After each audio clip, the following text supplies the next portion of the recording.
তিনটা টিমই আমার প্রিয়। আমি চেষ্টা করব, আশা করি বেস্ট যেই টিম সেটাই জিতুক। গণপ্রজাতন্ত্রী বাংলাদেশ সরকার এবং বাংলাদেশ ক্রিকেট বোর্ড কিন্তু যৌথভাবেই বলেছিল যে এই টাইমটা তারা একটা টুর্নামেন্ট অর্গানাইজ করতে চায় যেখানে বাংলাদেশের টপ প্লেয়াররা খেলবে। তো ওইটার ফলশ্রুতিতেই বাংলাদেশ ক্রিকেট বোর্ড এই টুর্নামেন্টটা আয়োজন করেছে। তিনটা টিম, বাংলাদেশের বেস্ট তিনটা টিম, একটা ন্যাশনাল টিম যারা ওয়ার্ল্ড কাপে যাওয়ার কথা ছিল, একটা টিম যারা সেকেন্ড বেস্ট, এবং একটা হচ্ছে কি যারা রিসেন্টলি আমাদের ইমার্জিং এশিয়া কাপ খুব ভালো খেলে এসেছে তাদের নিয়ে।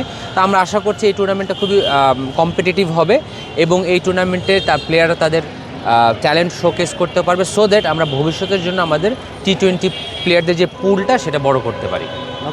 না, আমরা আসলে যেটা চেয়েছিলাম যে কম্পিটিটিভ হোক। National team Asia Cup rising স্টারে যেটা বাংলাদেশ এ টিম বা ইমার্জিং টিম গিয়েছিল, সেই টিমটা ইনট্যাক্ট রেখে যেই প্লেয়ারগুলো খুব ভালো পারফর্ম করে কিন্তু ন্যাশনাল টিমে 19-20-এর জন্য সুযোগ পেতে যাচ্ছে না, তা আমরা ওদের স্বপ্ন পূরণে পাশে থাকতে পেরে আমরা গর্বিত।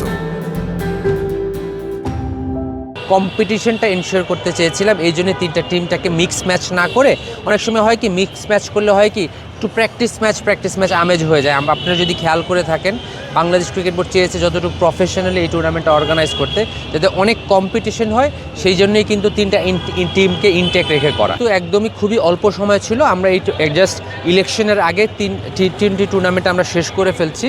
আমরা এই ইলেকশনটার পরে যখন আমাদের সব কিছু শুরু হবে তখন আমাদের ওয়ানডে ওয়ার্ল্ড কাপকে ঘিরে এই সমস্ত পরিকল্পনা করা হয়েছে, যেহেতু আমাদের হাতে সময় খুব কম ছিল। আর আপনারা জানেন যেহেতু দেশে একটা নির্বাচন হতে যাচ্ছে, নির্বাচনের সময় আইন শৃঙ্খলা বাহিনী অনেক অকুপাইড থাকে, মানুষ বিভিন্ন জায়গায় দেশে যাবে ভোট দেওয়ার জন্য।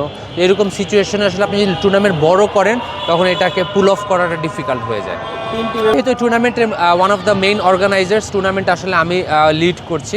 তো তিনটা টিমই আমার প্রিয়। আমি চেষ্টা করব, আশা করি বেস্ট যেই টিম সেটাই জিতুক।